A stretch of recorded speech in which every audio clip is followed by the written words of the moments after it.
സിദ്ധാർത്ഥന്റെ മരണത്തിൽ പോലീസ് കോടതിയിൽ നൽകിയ റിമാൻഡ് റിപ്പോർട്ടിൽ സിദ്ധാർത്ഥന്റെ മരണം ഇപ്പോഴും ആത്മഹത്യയാണ്. സിദ്ധാർത്ഥന്റേത് കൊലപാതകമാണെന്ന സഹപാഠിയുടെ ശബ്ദ സന്ദേശം ഉൾപ്പെടെ പുറത്തു വന്നിട്ടും അന്വേഷണം ആ ദിശയിലേക്ക് നീങ്ങുന്നതേയില്ലേ.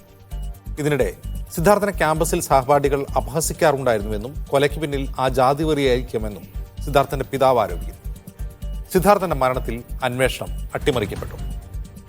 സ്വാഗതം സ്പെഷ്യൽ എഡിഷനിലേക്ക്. നമ്മോടൊപ്പം അതിഥികളായി സിദ്ധാർത്ഥന്റെ പിതാവ് TG ജയപ്രകാശ്, കോൺഗ്രസ് നേതാവ് KP നൌഷാദ് അലി, ഇടത് സഹയാത്രികൻ അഡ്വക്കേറ്റ് ബൽദേവ് സച്ചിദാനന്ദൻ, സാമൂഹിക നിരീക്ഷകനും ചിന്തകനുമായ സണ്ണി M കപ്പിക്കാട് എന്നിവർ. ആദ്യം ജയപ്രകാശിലേക്ക്. ശ്രീ ജയപ്രകാശ്, അങ്ങ് രാവിലെ മീഡിയ വണ്ണോട് സംസാരിച്ചപ്പോൾ സംവരണ സീറ്റിൽ അഡ്മിഷൻ നേടിയ സിദ്ധാർത്ഥനെ സഹപാഠികൾ നിരന്തരം അപഹസിക്കാറുണ്ടായിരുന്നു എന്ന് പറയുന്നു. എന്താണ് അതേക്കുറിച്ച് സിദ്ധാർത്ഥൻ പറഞ്ഞിരുന്നത്?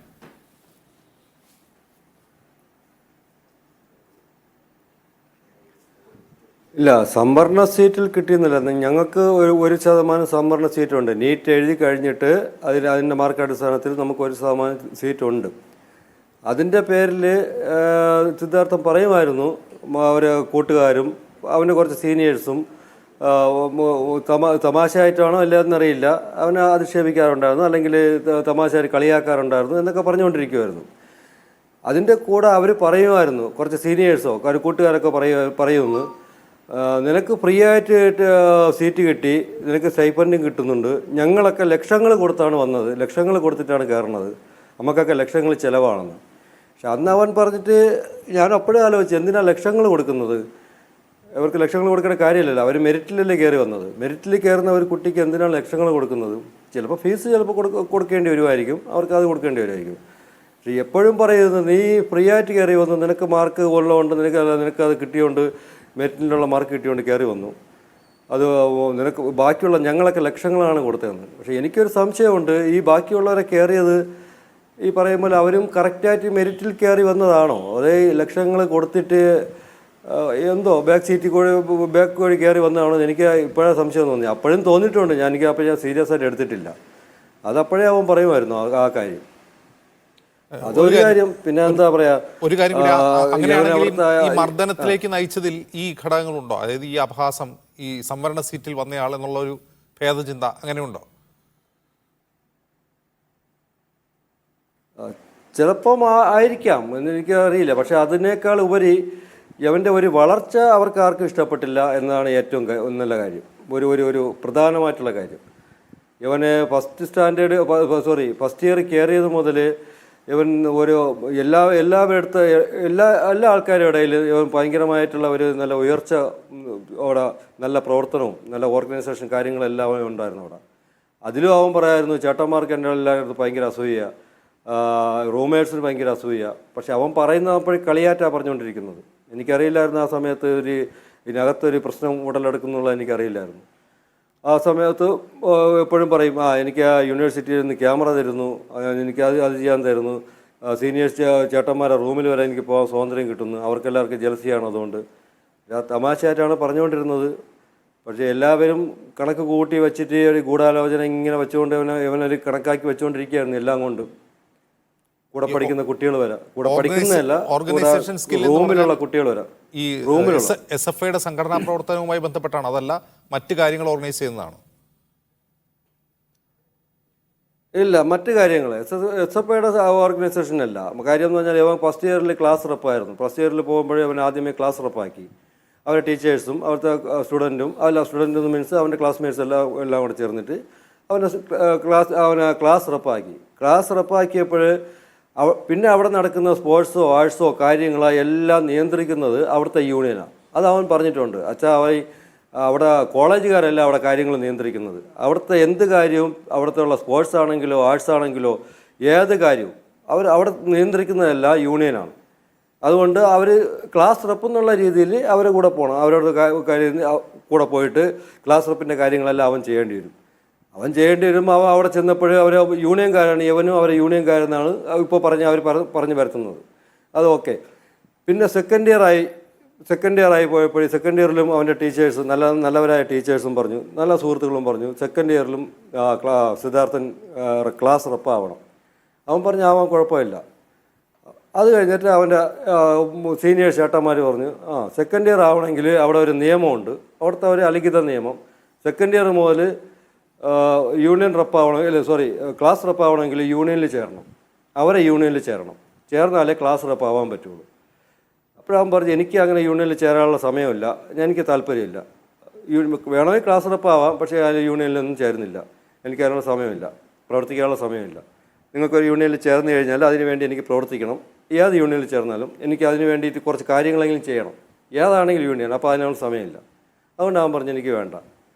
അങ്ങനെയാണ് അവൻ്റെ കൂട്ടുകാരനായ ക്ലാസ്മേറ്റായ റഹാൻ യൂണിയനിൽ ചേർന്നത്.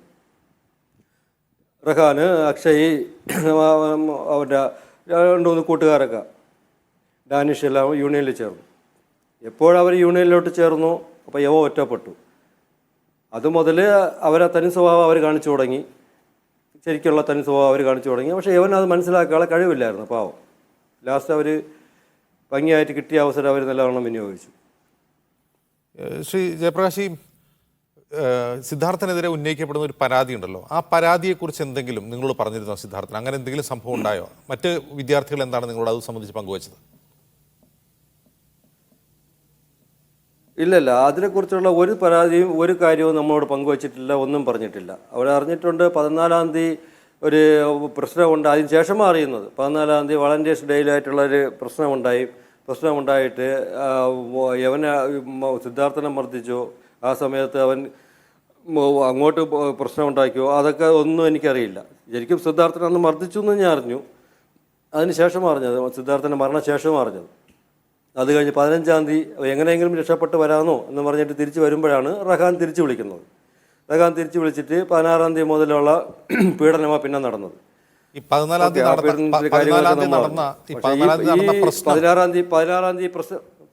നടന്ന പ്രശ്നം എന്താണ് എന്നാണ് പറഞ്ഞത് സഹപാഠികൾ? 14-ാം തീയതി പറഞ്ഞ പ്രശ്നം 14-ാം തീയതി സഹപാഠികളൊന്നും പറഞ്ഞില്ല, സഹപാഠികളൊന്നും നമ്മളോടൊന്നും പറഞ്ഞില്ല. നമുക്ക് കിട്ടിയ ഒരു കൃത്യമായിട്ട് വിവരം എന്ന് പറഞ്ഞാൽ 14-ാം തീയതി വളണ്ടിയേഴ്സ് ഡേയിൽ അവിടെ ഒരു പരിപാടി അവർ സംഘടിപ്പിച്ച് എല്ലാ വിദ്യാർത്ഥികളും സീനിയേഴ്സും ജൂനിയേഴ്സും എല്ലാം കൂടെ ആ പരിപാടിയിൽ യവൻ ഡാൻസ് കളിച്ചു എന്ന് പറയുന്നു. യവൻ ഡാൻസ് കളിച്ചത് ഇഷ്ടപ്പെട്ടില്ല, സീനിയേഴ്സിന് ഇഷ്ടപ്പെട്ടില്ല. എന്തിനാ ഈ സീനിയേഴ്സിൻ്റെ ഇടയിൽ വന്ന് ഡാൻസ് കളിക്കുന്നത് എന്ന് പറഞ്ഞിട്ട് അവിടെ പ്രശ്നം ഉണ്ടാവുന്നത്. അത് കഴിഞ്ഞിട്ടാണ് തിരിച്ചു വരുന്നത്. ഞാൻ 15-ാം തീയതി തിരിച്ചു വരുന്നത്. ഓക്കെ, അത് കഴിഞ്ഞിട്ട് 18-ാം തീയതിയാണ് ഒരു പരാതി എന്ന് പറഞ്ഞൊരു പെണ്ണ് എവിടെ അറിയില്ല, അവിടെ താമസിക്കുന്ന അറിയില്ല, അവരുടെ ക്ലാസ്മേറ്റ്സ് ആണെന്ന് പറയുന്നു. എനിക്കിതൊരിക്കൽ ആ കുട്ടിയുടെ പേരറിയില്ല. അതുകൊണ്ട് 18-ാം തീയതി ഇവൻ്റെ മരണശേഷം 18-ാം തീയതി ഒരു പരാതി കൊടുക്കുന്നു, ഇവളെ ഉപദ്രവിച്ചു എന്ന് പറഞ്ഞിട്ട്. അപ്പോൾ അതെനിക്ക് ഇതുവരെയ്ക്കും മനസ്സിലാവുന്നില്ല. 14-ാം തീയതി ഒരു പരിപാടിക്ക് ഒരു പ്രശ്നം ഉണ്ടായിട്ടുണ്ടെങ്കിൽ 15-ാം തീയതി കൊണ്ട് 16, 17 3 ദിവസം കിട്ടിയിട്ടുണ്ട്. ഈ 3 ദിവസം ആ കംപ്ലൈൻറ്റ് ആർക്കെങ്കിലും കൊടുക്കാമല്ലോ. ഒന്നുകിൽ കോളേജിന് കൊടുക്കാം, ഇല്ലെങ്കിൽ പോലീസ് സ്റ്റേഷനിൽ കൊടുക്കാം, ഇല്ലെങ്കിൽ നമ്മൾ രക്ഷകർത്താക്കളെ അറിയിക്കാം, അല്ലെങ്കിൽ അവരെ തന്നെ ഭരിക്കണം യൂണിയനിൽ അറിയിക്കാം. ഒരിടത്തും കൊടുത്തില്ല. ഇവൻ മരിച്ചു കഴിഞ്ഞ ഉടനെ ഇവനെ കൊന്ന ഉടനെ പറയുക സിദ്ധാർത്ഥൻ്റെ പേരിലൊരു കുറ്റമുണ്ട്, സിദ്ധാർത്ഥന് ഇങ്ങനെ ഒരു പെണ്ണിനോട് അപമര്യാദ പെരുമാറിയത്. മരിച്ചു കഴിഞ്ഞിട്ടാണ് ഇത് കൊടുക്കുന്നത്. മരിച്ചു കഴിഞ്ഞിട്ട് അത് കഴിഞ്ഞ് 19-ാം തീയതി ഈ കംപ്ലൈൻറ്റ് കമ്മിറ്റി സ്വീകരിക്കുന്നു. 20, 25, 26-ാം തീയതി ഇവൻ്റെ പേരിലൊരു കുറ്റം മരിച്ചു കഴിഞ്ഞാൽ കൊല്ലപ്പെട്ട ഒരുത്തൻ്റെ പേരിൽ അവിടെ കംപ്ലൈൻറ്റ് ഉണ്ടാക്കുന്നു. എനിക്ക് മനസ്സിലാവുന്നില്ല അത് എന്തിനാണ്. ഈ മരിച്ചു കഴിഞ്ഞാൽ കഴിഞ്ഞിട്ടുള്ള ഒരാളുടെ പേരിൽ കംപ്ലൈൻറ്റ് കൊടുത്തിട്ട് അവർക്ക് എന്താ ലാഭം? ലാഭമൊന്നുമല്ല. അതുകൊണ്ട് എന്താ ഉദ്ദേശിക്കുന്നത്? SFIക്കാണ് കൊടുത്തത്, അവരെ പാർട്ടിക്കാണ് കൊടുത്തത്. ഓക്കെ, അവരെ കാര്യം നമുക്കറിയാം. പക്ഷേ എനിക്ക് ഇതിൽ ഏറ്റവും പ്രതിസ്ഥാനത്ത് ഇതിൽ കൂടി ചേർക്കേണ്ടത് ഈ പെൺകുട്ടി. പേര് പറഞ്ഞിട്ടില്ല, ഒന്നും പറഞ്ഞിട്ടില്ല. ശരിക്കും പരാതിക്കാരിയാണെങ്കിൽ പെൺകുട്ടിയെ കാണിക്കാം, പേര് പറയാം, എല്ലാം ചെയ്യാം. ഈ പെൺകുട്ടിയെയും പിന്നെ ഈ കംപ്ലൈൻറ്റ് കൊടുത്തിട്ടുള്ള കംപ്ലൈൻറ്റ് പേപ്പറിൽ സൈൻ ചെയ്തിട്ടുള്ള ഏതൊക്കെ ഉദ്യോഗസ്ഥരാണ്? അവിടെ ഒരു കംപ്ലൈൻറ്റ് കമ്മിറ്റി കാണുമല്ലോ, ആൻറ്റി റാങ്കിങ് സ്ക്വാഡിലും അതിലൊരു കംപ്ലൈൻറ്റ് ഉദ്യോഗസ്ഥർ കാണുമല്ലോ, ഡീനാണെങ്കിലും ആരാണെങ്കിലും അവിടുത്തെ പ്രൊഫസർമാർ കാണും. ഏതായാലും ഈ കംപ്ലൈൻറ്റ് പേപ്പറിൽ സൈൻ ചെയ്തിട്ടുള്ള എല്ലാ ഉദ്യോഗസ്ഥരും ഈ കൊലപാതകത്തിൽ ഉറപ്പായിട്ടും 100% അവർക്ക് ഇൻവോൾവ് ഉണ്ട്. അവരെയും കൂടെ ഇതിൽ പ്രതിയായി ചേർക്കുക തന്നെ വേണം. ഈ പെൺകുട്ടി ഉൾപ്പെടെ പെൺകുട്ടിയുടെ ഗൂഢാലോചനയിലാണ് അവനെ തിരിച്ചു വിളിച്ചത്. തിരിച്ചു വിളിച്ചിട്ട് അവിടെ വെച്ച് നല്ല ഭംഗിയായിട്ട് കാര്യം ചെയ്യാൻ വേണ്ടി പെൺകുട്ടിയുടെ ഗൂഢാലോചനയിൽ റഹാൻ തിരിച്ചു വിളിച്ചത്. റഹാനും അക്ഷയും ഈ ഡാനിഷും കൂടെ തിരിച്ച് വിളിച്ചിട്ട് പെൺകുട്ടിയെ കൊണ്ട് പറഞ്ഞ് തിരിച്ച് വിളിപ്പിച്ചത്. പെൺകുട്ടി ഇതിൽ മുഖ്യ പ്രതികളിൽ ഒരാളാണ്. ഇതിൽ സൈൻ ചെയ്തിട്ടുള്ള മരണശേഷം ഇതിൽ സൈൻ ചെയ്യാൻ എന്താ ഈ ഉദ്യോഗസ്ഥർക്ക് ഇത്ര തിടുക്കം? മരണശേഷം കൊല്ലപ്പെട്ട ശേഷം ഉദ്യോഗസ്ഥർ എന്തിനാണ് ഇതിൽ സൈൻ ചെയ്യുന്നത്? ഇല്ലെങ്കിൽ അവർക്ക് പറയാമായിരുന്നല്ലോ, അത് കഴിഞ്ഞു, ഇനി നിങ്ങളിത് കൊടുത്തിട്ട് കാര്യമില്ല. എന്തിനാ മരണശേഷം ഉദ്യോഗസ്ഥർ ഇതിൽ സൈൻ ചെയ്ത് കൊടുത്തത്? അപ്പോൾ ആ കംപ്ലൈൻറ്റ് പേപ്പറിൽ ഏത് ഉദ്യോഗസ്ഥർ സൈൻ ചെയ്തോ അവരെല്ലാം ഈ കൊലപാതകത്തിൽ ഉത്തരവാദികളാണ്, ഉറപ്പായിട്ട് ഉത്തരവാദികളാണ്.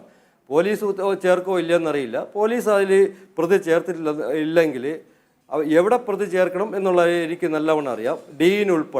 ഡീന് കാന്തനാഥ്, അസിസ്റ്റൻറ്റ് വാർഡനാ കാന്തനാഥ്, ഡീനും കാന്തനാഥും ഉൾപ്പെടെ ഡീൻ ഇതിലെ മുഖ്യ പ്രതികളിൽ ഒരാളാണ്. 3 ദിവസം 4 ദിവസം ഇവിടെ കണ്ടിന്യൂസ് ആയിട്ട് ഒരു ഹോസ്റ്റലിൽ വെച്ച് മൃഗീയമായിട്ട് പീഡിപ്പിച്ചുകൊണ്ടിരുന്ന ഒരു മനുഷ്യനെ ഡീന് കണ്ടില്ല എന്ന് പറഞ്ഞു കഴിഞ്ഞാൽ എങ്ങനെ വിശ്വസിക്കും? ഡീന് മാത്രമല്ല, അദ്ദേഹമാണ് അവിടുത്തെ വാർഡൻ എന്ന് പറയുന്നു. അദ്ദേഹത്തിൻ്റെ കൂടെ ഉള്ള കാന്തനാഥനാണ് അസിസ്റ്റൻറ്റ് വാർഡൻ എന്ന് പറയുന്നത്. ഈ 2 പേർക്കും ഇതിനെക്കുറിച്ച് അറിയില്ല എന്ന് പറയുന്നു. അവസാനം ഞങ്ങളറിഞ്ഞ കാര്യങ്ങളെല്ലാം പറഞ്ഞതെല്ലാം ഇതുവരെയ്ക്ക് 100% ശരിയായിരുന്നു.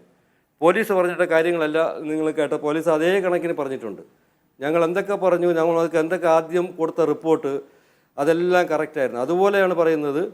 ഡീനിന് അവിടെ നടന്ന റാഗിങ്ങും ഗൂഢാലോചനയും അവിടുത്തെ വിചാരണയും ഡീനിനറിയാം, കാന്തനാഥനറിയാം, എല്ലാവർക്കും അറിയാം. അവർ കണ്ടുകൊണ്ട് തന്നെ പോയിട്ടുള്ളതാണ്. അവിടെ റാഗിങ് നടക്കുന്നതും അവിടെ മർദ്ദനം നടക്കുന്നതും ആൾക്കൂട്ട വിചാരണ നടക്കുന്നതും എല്ലാം അറിയാം. അവസാനം ഡീനിൻ്റെ നേതൃത്വത്തിൽ ആ മൃതദേഹം അഴിച്ചു മാറ്റിയെന്ന് പറയുന്നു. പക്ഷേ ഞാൻ വിശ്വസിക്കുന്നില്ല ഡീനിൻ്റെ നേതൃത്വത്തിൽ മൃതദേഹം അഴിച്ചു മാറ്റിയിട്ടുള്ളത് എനിക്കറിയില്ല. കാര്യം എന്ന് പറഞ്ഞാൽ ആ സമയത്ത് തൂങ്ങി നിൽക്കാനുള്ള ഒരു മാനസികാവസ്ഥയല്ല, ആ ശാരീരിക അവസ്ഥയല്ല അവൻ. ഇവർ യൂണിയൻകാരും കാര്യങ്ങളെല്ലാം അവൻ്റെ സഹപാഠികളും അവൻ്റെ സീനിയേഴ്സ് ആയിട്ടുള്ള യൂണിയൻകാരെല്ലാം കൂടെ ചേർന്ന് കൊന്നിട്ടാ ഈ ഡീനും കാന്തനാഥനും എല്ലാവരും കൂടെ വന്നിട്ട് നേരെ ഹോസ്പിറ്റലിൽ കൊണ്ടുപോയി. അത് കഴിഞ്ഞ് 12-1 മണിക്കോ നടന്ന സംഭവം പിന്നെ പോലീസ് സ്റ്റേഷനിൽ അറിയിക്കുന്നത് വൈകുന്നേരം 5 മണിയാണ്. അവിടുത്തെ തെളിവുകൾ മാക്സിമം നശിപ്പിച്ചു, പറ്റുന്നതെല്ലാം നശിപ്പിച്ചു. ഡീനും കാന്തനാഥനും ഈ കൊന്ന എല്ലാവരും കൂടെ ചേർന്നിട്ട്. ഞാൻ ആരോപിക്കുകയല്ല, അതിന് വ്യക്തമായ തെളിവുണ്ട്. ഞാൻ പറഞ്ഞ കാര്യങ്ങളെല്ലാം ഇതുവരെയ്ക്കും കറക്റ്റായിട്ടുള്ള കാര്യമാണ് പറഞ്ഞത്. ശരി, എനിക്കല്ലാതെ ഈ ഡീനിനോടോ കാന്തനാഥനോടോ വ്യക്തിപരമായിട്ട് യാതൊരു വിരോധമില്ല. ശരി ജയപ്രകാശ്, ഞാൻ ജയപ്രകാശിലേക്ക് വരാം. ശ്രീ നൗഷാദ് അലി, നോക്കൂ, ഇവിടെ ഈ കുറ്റം നേരെ ചെയ്ത ആളുകൾ മാത്രമല്ല, ഒരു ഇൻസ്റ്റിറ്റ്യൂഷൻ അങ്ങനെ തന്നെ ഈ കുറ്റകൃത്യത്തിൽ പങ്കെടുത്തു എന്ന് സംശയിക്കുകയാണ് ജയപ്രകാശ്. അതുകൊണ്ട് തന്നെ ഈ അന്വേഷണം അട്ടിമറിക്കപ്പെട്ടിട്ടുണ്ട്, ആദ്യ മണിക്കൂറുകളിൽ തെളിവുകൾ നശിപ്പിക്കപ്പെട്ടിട്ടുണ്ട് എന്നുകൂടി ആരോപിക്കുന്നു. മറ്റൊരു കാര്യം കൂടി പറയുന്നുണ്ട്, ഈ സംവരണ വിരുദ്ധമായൊരു നിലപാട്, ആ നിലപാടിൻ്റെ ഒരു ഇര കൂടിയായിരുന്നു സിദ്ധാർത്ഥൻ എന്ന് നിങ്ങൾക്ക് എന്ത് തോന്നുന്നു? അജിംഷ, കേരളത്തിലെ ക്യാമ്പസുകൾ, യൂണിവേഴ്സിറ്റികൾ, PSC പരീക്ഷകൾ, ചോദ്യപേപ്പറുകൾ, മാർക്ക് ലിസ്റ്റുകൾ, സർട്ടിഫിക്കറ്റുകൾ, ഇങ്ങനെ എല്ലാ രംഗത്തും പടർന്നു കയറിയ ഒരു അർബുദമായിട്ട് ഇവിടെ SFI എന്ന ഒരു സംഘടന മാറിയിട്ടുണ്ട് എന്നുള്ളൊരു യാഥാർത്ഥ്യമാണ്. ഒരുപാട് സംഭവങ്ങൾ നമ്മളെ അതിലേക്ക് വെളിച്ചം വീശുന്നതായിട്ടുണ്ട്. ഇവിടെ നിങ്ങൾ നോക്കി, ഇവിടുത്തെ അധ്യാപകർ, വാർഡൻ, ഡീന് തൊട്ട് വൈസ് ചാൻസലർ വരെയുള്ള ആളുകൾ ഇതൊരു അർദ്ധ ഫാസിസ്റ്റ് രാജ്യം പോലെയാണ് ഇവർ ഓരോ കലാലയങ്ങളെയും കൊണ്ട് നടക്കുന്നത്. മറ്റൊരു പാർട്ടി പാടില്ല.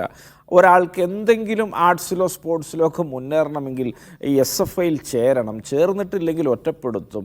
അവനൊന്ന് ഡാൻസ് ചെയ്യാനോ ഒന്ന് ചിരിക്കാനോ ഒന്ന് പരസ്യമായി ആഹ്ലാദം പ്രകടിപ്പിക്കാനോ പോലുള്ള വിദ്യാർത്ഥി മനുഷ്യാവകാശങ്ങളില്ല. അങ്ങനെ വല്ലതും ഉണ്ടെങ്കിൽ ഇത്തരത്തിലുള്ള ഇടിമുറികളിൽ അതിക്രൂരമായ പീഡന പർവ്വങ്ങളിലേക്ക് അവന് പോകേണ്ടി വരും. ഇതൊക്കെ ഈ കേരളമാണോ? ഈ കേരളമൊക്കെ പ്രബുദ്ധം, ഉത്ബുദ്ധം എന്നൊക്കെയുള്ള വാക്കുകൾ വെട്ടിക്കളഞ്ഞിട്ട് ഇതൊക്കെ ഉത്തര കൊറിയയിലൊക്കെ നടക്കുന്നതിന് സമാനമായ സാഹചര്യങ്ങളുള്ള അധമ സംസ്കാരം പേരുന്ന അശ്ലീലങ്ങളായ ഒരുപിടി പ്രാകൃത ബോധമുള്ള അപരിഷ്കൃതരുടെ ശിലായുഗ ചിന്തകൾ പേറുന്ന പരട്ട കമ്മ്യൂണിസ്റ്റുകാരുടെ ഒരു ഇടമെന്ന് വിശേഷിപ്പിക്കുകയും ചിത്രീകരിക്കുകയും ചെയ്യുകയാണ് ഉചിതമെന്നാണ് എനിക്ക് വാർത്തകളൊക്കെ കാണുമ്പോൾ മനസ്സിലാവുന്നത്. ഒരു വിദ്യാർത്ഥി ഇതുപോലെ 3 ദിവസം തുടർച്ചയായിട്ട് തല്ലി പഴുപ്പിച്ച് പച്ചവെള്ളം പോലും കൊടുക്കാതെ കൊന്നിട്ട് ആ കേസ് അട്ടിമറിക്കാനാണ് ഇവിടുത്തെ കാക്കിയിട്ട് റെഡ് വളണ്ടിയർമാരെ കൊണ്ട് ഇവിടുത്തെ ഈ സെൽ ഭരണകൂടം ശ്രമിക്കുന്നത് എന്ന് പറയുമ്പോൾ നീതിയുടെ കിരണങ്ങൾ വിദൂരത്ത് പോലും ഇവിടെ അനാവൃതമല്ല എന്നുള്ള വലിയ നിരാശാബോധമാണ് സാധാരണ പൗരനെ നയിക്കുന്നത്. നിങ്ങൾ നോക്ക്, ഇവിടെ ഈ പറഞ്ഞ ആളുകൾ ഈ ക്രൂരകൃത്യം നടത്തിയ കാബാലികരെ, മനുഷ്യവേഷമുള്ള മൃഗതുല്യരായ അധമന്മാരെ, ഇവനെയൊക്കെ എൻകൗണ്ടർ ചെയ്ത് ഫിനിഷ് ചെയ്യേണ്ടതാണ് എന്നൊക്കെ ചിന്തിക്കുന്ന പലരും ഉണ്ട്. ഏതായാലും അത് ജനാധിപത്യ വിരുദ്ധമായതുകൊണ്ട് ഞാനിത് പറയുന്നില്ല, മാനുഷിക വിരുദ്ധമായതുകൊണ്ട്. അത്തരം ആളുകൾക്കെതിരെ ഇതുവരെ കൊലക്കേസ് പോലും ചുമത്തിയിട്ടില്ല.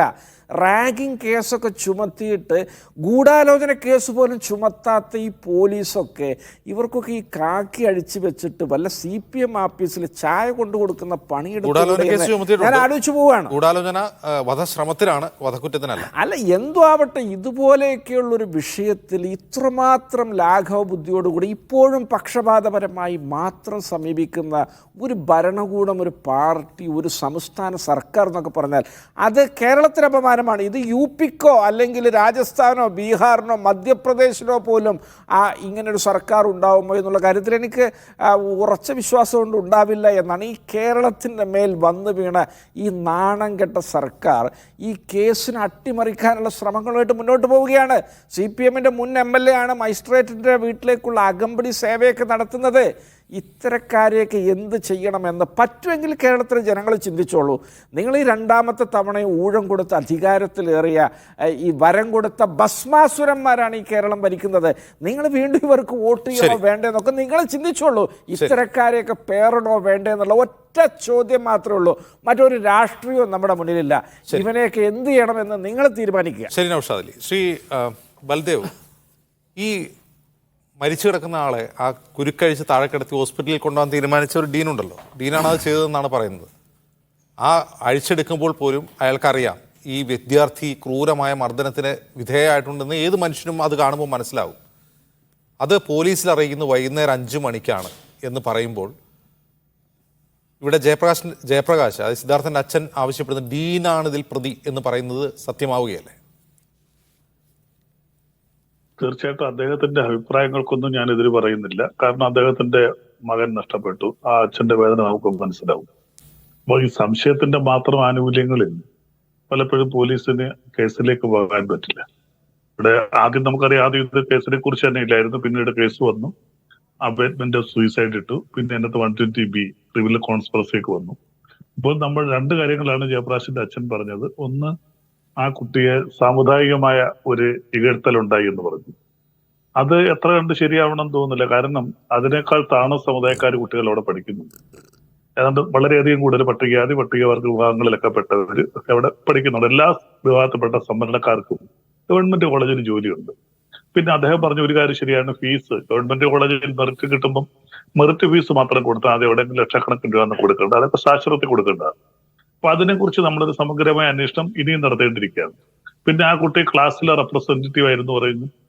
ഈ കോളേജുകളിൽ വന്നു കഴിഞ്ഞാൽ ഞങ്ങളൊക്കെ പഠിക്കുന്ന സമയത്തൊക്കെ ഏതെങ്കിലും ഒരു റെപ്രസെന്റേറ്റീവ് ആണെങ്കിൽ ഒരു പാർട്ടിയുടെ പ്രതിയായിട്ടാണ് സാധാരണഗതിയിൽ റെപ്രസെന്റേറ്റീവ് ആകുന്നത്. അത് ഫസ്റ്റ് ഇയർ ആയാലും സെക്കൻഡ് ഇയറിലൊക്കെ അങ്ങനെ. അവിടുത്തെ കാര്യം എനിക്ക് പ്രത്യേകിച്ച് അറിയില്ല. പ്രൊഫഷണൽ കോളേജുകളിലും വ്യക്തമായി SFI KSU എന്ന് പറഞ്ഞില്ലെങ്കിലും മറ്റു പേരുകളിൽ അവർ ആ സംഘടനകൾ അവിടെ പ്രവർത്തിക്കും. ആ രീതിയിലാണ് അവിടെ SFI KSU എന്നല്ല അവർ വ്യക്തമായിട്ട് പറയുന്നത്. മെഡിക്കൽ കോളേജിലൊക്കെ വേറെ ചില പേരുകളിൽ അവർ പ്രവർത്തിക്കും. അപ്പൊ അവിടെ രാഷ്ട്രീയ സംഘടനകൾ തന്നെ. പിന്നെ ഇവിടെ ഡീൻ ഇപ്പൊ 2 ദിവസം കൊണ്ട് നമ്മൾ പ്രധാനമായിട്ട് ചർച്ച ചെയ്യുന്ന 2 കാര്യങ്ങൾ. ഒന്ന്, ഈ പ്രതികൾക്കെതിരെ 3 നോട്ട് ഇടണം, അതാണ് ഒന്നാമത്തെ കാര്യം. 2, ഈ ഡീനും ഹോസ്റ്റലിന്റെ അസിസ്റ്റന്റ് വാർഡൻ ഇവർ 2 പേരെയും കൂടെ പ്രതിയാക്കണം എന്നുള്ളതാണ്. നമുക്ക് ഇതിനകത്ത് നിയമപരമായി വരുമ്പോൾ ഒരു കാര്യമുണ്ട്. നമ്മളൊരു കേസിന്റെ ഒരു സെക്ഷൻ ഇട്ട് പോകുമ്പോൾ വെറുതെ നമ്മളൊരു സെക്ഷൻ ഇട്ട് പോയാൽ യഥാർത്ഥത്തിൽ ചിലപ്പോൾ യഥാർത്ഥ പ്രതികൾക്ക് കിട്ടേണ്ട ശിക്ഷ കൂടെ ഇല്ലാതാകും.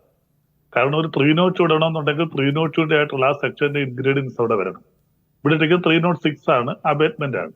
അപ്പോൾ അത് എന്തുമാത്രം ആ സെക്ഷൻ എസ്റ്റാബ്ലിഷ് ചെയ്ത് കൊണ്ടുവരണം. ആദ്യം അത് പോലീസാണ് ചെയ്യുന്നത്.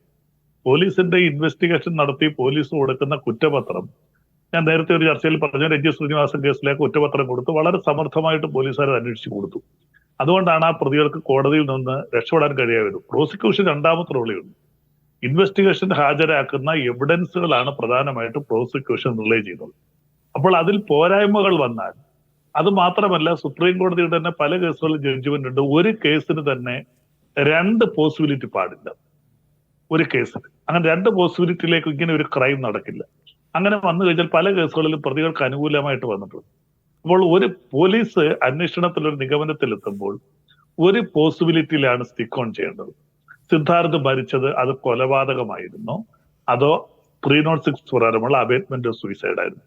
ഇത് രണ്ടുമല്ലാതെ ഒരു കേസുമായിട്ട് ചെന്ന് കഴിഞ്ഞാൽ ഇൻവെസ്റ്റിഗേറ്റിംഗ് ഓഫീസർ കോടതിയിൽ നിന്ന് വെള്ളം കുടിക്കേണ്ടി വരും, പ്രോസിക്യൂഷനും വെള്ളം കുടിക്കേണ്ടി വരും.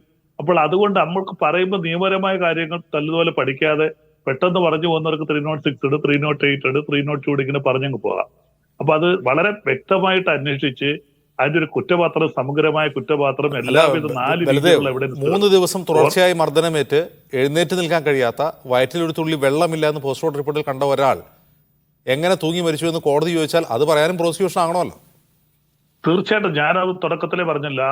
ആ കുട്ടിയുടെ പോസ്റ്റ്മോർട്ടം റിപ്പോർട്ട് വായിച്ചപ്പോൾ എന്റെയും ബലമായ ഒരു സംശയം, ആത്മഹത്യ ചെയ്യാനുള്ള ശാരീരികമോ മാനസികമോ ഒരു ആത്മഹത്യ ചെയ്യണമെങ്കിൽ ശാരീരികമോ മാനസികമായുള്ള ഒരു തന്റേട് വേണം, ഒരു തയ്യാറെടുപ്പ് വേണം. ആ തയ്യാറെടുപ്പുള്ള കുട്ടിക്ക് ഞങ്ങൾ പഠിക്കുന്ന ചില സൈക്കോളജി ഉണ്ട്. 2-3 ദിവസങ്ങൾക്ക് മുമ്പേ ആ കുട്ടി കാണിക്കുന്ന ചില മാനസിക വിസ്ഫോടനങ്ങളുണ്ട്. അത് അടുത്ത സഹപാഠികൾക്ക് അത് മനസ്സിലായി, എന്തോ അപകടത്തിലേക്ക് പോവുകയാണ്.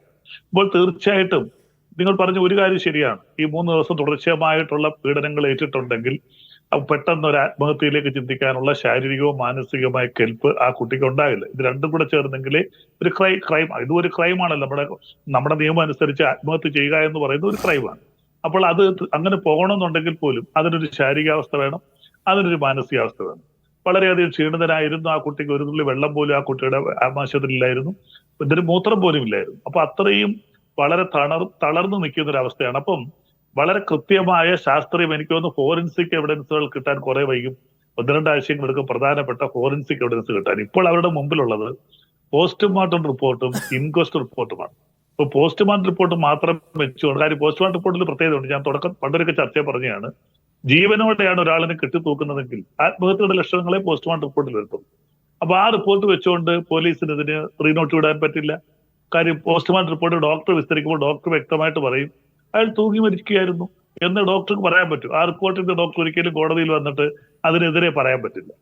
അപ്പോൾ പോസ്റ്റ്മോർട്ടം റിപ്പോർട്ട് മാത്രം അടിസ്ഥാനപ്പെടുത്തി ഇൻക്വസ്റ്റ് റിപ്പോർട്ടിലും തൂങ്ങി മരിച്ച ലക്ഷണങ്ങളാണ് കാണുന്നത്. അങ്ങനെ വരുമ്പോൾ തീർച്ചയായിട്ടും ആ റിപ്പോർട്ട് വെച്ച് 302 ഇട്ട് കഴിഞ്ഞാൽ ആ 302 ബാധിക്കാതെ വരും. ഇപ്പോൾ വരുന്നത്, ഇനി വരേണ്ടത് ഫോറൻസിക് റിപ്പോർട്ടാണ്. എനിക്ക് തോന്നുന്നു ഇന്റേണൽ ഓർഗൻസ് എല്ലാം വിദഗ്ധമായ ടെസ്റ്റിന് വിട്ടിട്ടുണ്ടായിരിക്കും.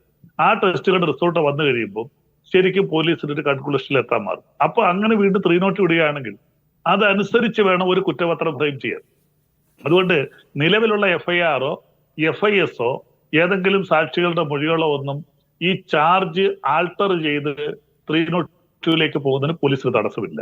അങ്ങനെ 302 ഇട്ട് ഈ പറഞ്ഞ ഡീനിനെയൊക്കെ പ്രതിയാക്കണമെങ്കിൽ 120B നിൽക്കത്തുള്ളൂ. കാര്യം അവർ നേരിട്ട് ക്രൈമിൽ ഇൻവോൾവ് ചെയ്തവരല്ല. പക്ഷേ 120Bക്ക് പ്രത്യേകിച്ച് ശിക്ഷയില്ല.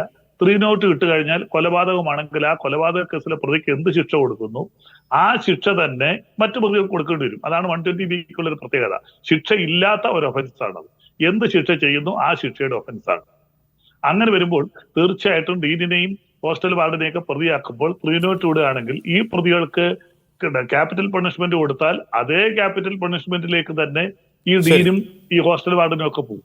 അപ്പോൾ അങ്ങനെ 302 ഇടണമെന്നുണ്ടെങ്കിൽ വ്യക്തമായിട്ട് ശാസ്ത്രീയമായ തെളിവുകൾ, ഇവിടെ നിങ്ങൾ തന്നെ പറഞ്ഞു, നമുക്കും അറിയാം പല തെളിവുകളും നഷ്ടപ്പെട്ടു. അപ്പോൾ ഇനി വേണ്ടത് ബാക്കിയുള്ള സാഹചര്യ തെളിവുകളും മറ്റ് ശാസ്ത്രീയ തെളിവുകളുമാണ്. ഇത് കോടതിയുടെ പോസ്റ്റ്മോർട്ടം റിപ്പോർട്ടിന് ശേഷമുള്ള ഫോറൻസിക് റിപ്പോർട്ടിൽ കുറെ തെളിവുകൾ കിട്ടും. ആ തെളിവുകൾ വെച്ചുകൊണ്ട് മാത്രമേ 302 എന്ന ഒരു രീതിയിലേക്ക് പോലീസിന് കടക്കാൻ പറ്റൂ, ഇൻവെസ്റ്റിഗേഷന് പോകാൻ പറ്റും. അല്ലാതെ എന്ന് കഴിഞ്ഞാൽ ഒരു വക്കീൽ 4 ചോദ്യം ചോദിക്കുമ്പോൾ ഈ കേസിൽ യഥാർത്ഥത്തിൽ 306 ഇട്ടാൽ കിട്ടേണ്ട ശിക്ഷ പോലും പ്രതികൾക്ക് ലഭിക്കാത്ത രീതിയിലേക്ക് പോകും. 2 പോസിബിലിറ്റിയിലേക്ക് വരില്ല. ഒന്ന് സൂയിസൈഡ് ആയിട്ടും ഒന്ന് കൊലപാതകമായിട്ടും ഒരു മരണം. ഇതൊന്നല്ല, ഒരു ക്രൈമിനെയും അങ്ങനെ പരിഗണിക്കാൻ പറ്റില്ല. നിരവധി കേസുകൾ സുപ്രീം കോടതി പറഞ്ഞിട്ടുണ്ട്. ഒരു ക്രൈമിന് പ്രധാനപ്പെട്ട ഒരു പോസിബിലിറ്റി ഉണ്ട്, അതിലായിരിക്കണം പോലീസ്. എന്തായാലും പോലീസിന് വരും ദിവസങ്ങൾ എന്താണ് ചെയ്യുന്നത് എന്നാണ് നോക്കേണ്ടത്. ശ്രീ സണ്ണി എം കവിക്കാട്, ഇവിടെ ജയപ്രകാശ് പറയുന്നതനുസരിച്ചാണെങ്കിൽ സീനിയേഴ്സിനോടൊപ്പം ഡാൻസ് ചെയ്തതാണ് ട്രിഗർ ചെയ്യപ്പെട്ട ഒരു കാരണം. അതൊരു വലിയ കുറ്റമാണ്.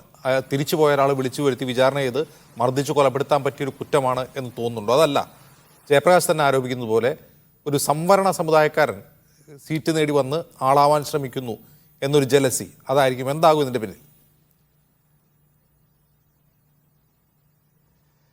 ഇത് രണ്ടും പ്രധാനമാണ്. അതില് ഇപ്പം സിദ്ധാർത്ഥിന്റെ അച്ഛൻ പറഞ്ഞതുപോലെ സിദ്ധാർത്ഥിനോട് SFIയിൽ അംഗമാകാൻ പറയുന്നു, അവന് താല്പര്യമില്ല എന്ന് പറഞ്ഞു.